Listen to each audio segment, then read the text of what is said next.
राम राम भाइयों, क्या हाल चाल।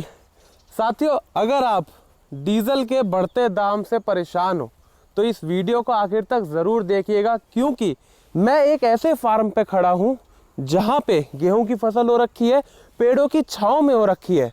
और सबसे कमाल की बात यह है कि इस खेत में 40 साल से जुताई नहीं हुई है, कभी ट्रैक्टर नहीं चला। कैसे आप बिल्कुल खर्चा कम करके नेचुरल फार्मिंग कर सकते हैं, चलिए जानते हैं सारी डिटेल ये नोटलिल फार्मिंग की फार्म के मालिक से। नमस्कार जी, राम राम। एक छोटा सा अपना परिचय दे देते जी। मेरा नाम मधु टाइटस। हाँ जी। जिन खेतों में आप खड़े हैं ये ज़िला होशंगाबाद में है और इन खेतों में हम 40 साल से बिना जुताई की फुकुओका फार्मिंग मेथड से खेती करते चले आ रहे हैं। बेसिकली ये जो कॉन्सेप्ट है इसकी शुरुआत जापान के एक माइक्रोबायोलॉजिस्ट मसेनेबु फुकुओका के द्वारा हुई है, जिनकी किताब भी है वंस रेवोल्यूशन एक किताब है। तो मेरे पिताजी ने इसकी शुरुआत की थी। पहले वो रासायनिक खेती ही करते थे, फिर उन्होंने किताब पढ़ने के बाद इसको बिना जुताई से खेती करना शुरू कर दिया। अच्छा जी। जी। और कितने एकड़ में आपकी खेती है? कुल मिला के कितनी ज़मीन है आपके पास? ज़मीन तो हमारे पास ज़्यादा है, 13.5 एकड़ के करीब, 13-14 एकड़ के करीब हमारे पास ज़मीन है। साथियों, मैं आपको ये बताना चाहूँगा, जो ये जापानीज़ फिलोसोफर हैं और ये माइक्रोबायोलॉजिस्ट हैं फुकुओका जी, ये हिंदुस्तान में जब पहली बार आए थे तो इसी खेत के अंदर आए थे। भाई साहब के पिताजी के साथ उनकी जर्नी हिंदुस्तान की चालू हुई थी और ये भारत का पहला नो टिल फार्म है जो टेक्निकली तरीके से करा जा रहा है। ये फुकुओका जी की जो फिलॉसफीज़ है उनका काफ़ी ज़्यादा content Subhash Palekar natural farming में भी देखा जाता है, कहीं ना कहीं वहाँ से चुराया गया है। तो बहुत ही इम्पॉर्टेंट वीडियो है और अपने आप में एक ही वीडियो आपको ये पूरे यूट्यूब में मिलेगी, तो लाइक कर देना। बड़ी मेहनत लगती है ऐसे किसानों को ढूंढने में। तो भाई साहब, बात करते हैं आपके बगल में जी हाँ। ऐसे 25-25 एकड़ भी खेती हो रही है, बिल्कुल कन्वेंशनल ढंग से हो रही है।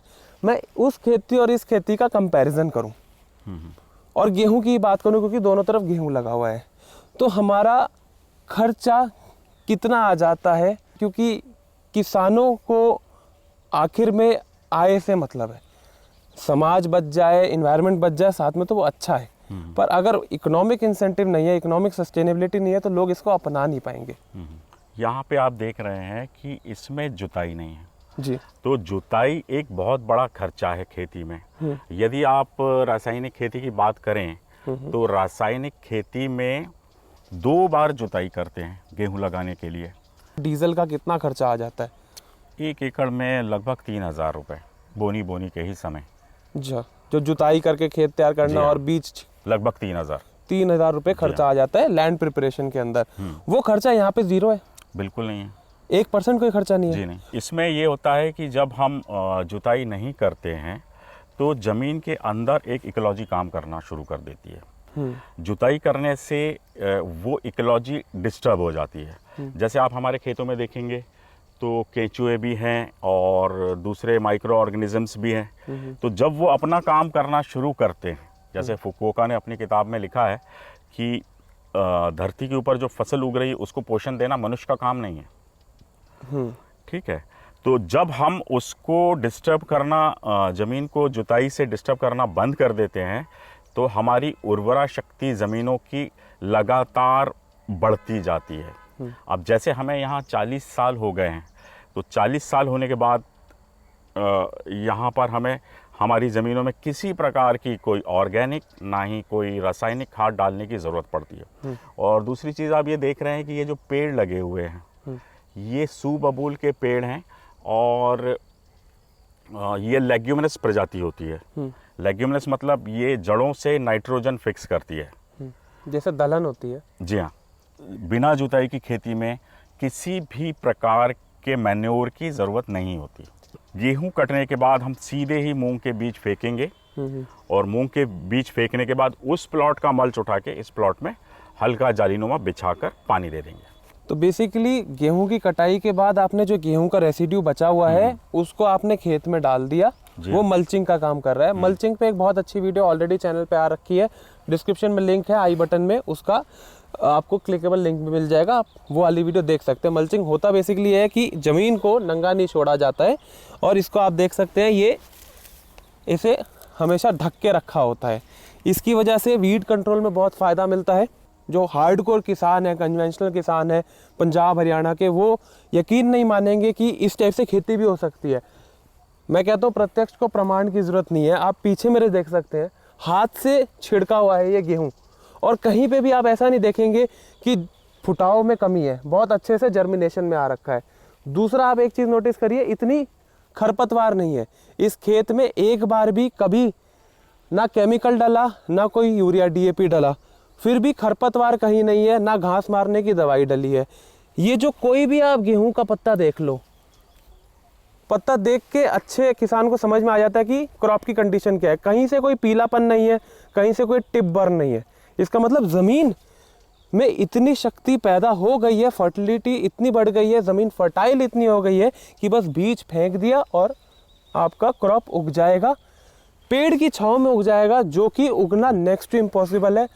सारे किसान हमारे नॉर्थ इंडिया में, तो मैं बता सकता हूँ, पेड़ सिर्फ इसी वजह से काट देते हैं कि छांव आ रही है। छांव आएगी तो वहाँ पे गेहूँ पीला पड़ जाता है, ज़्यादा अच्छी ग्रोथ नहीं कर पाता। लेकिन यहाँ पे वो जो छांव आ रही है उसको कंपनसेट कर रही है हमारी ज़मीन, जो इतनी फर्टाइल है कि उस छांव के बावजूद भी बहुत अच्छी प्रोडक्शन आ रही है। आप इसको ऐसे समझिए, जंगल के अंदर कभी किसी ने ट्रैक्टर चलाया नहीं चलाया, कभी किसी ने यूरिया DAP या कोई भी खाद वगैरह भी डाला नहीं डाला, तब भी 70-70, 100-100 फुट के पेड़ जंगलों में मिलते हैं। उतनी हाइट गेन करने के लिए ज़मीन में फर्टिलिटी होनी चाहिए।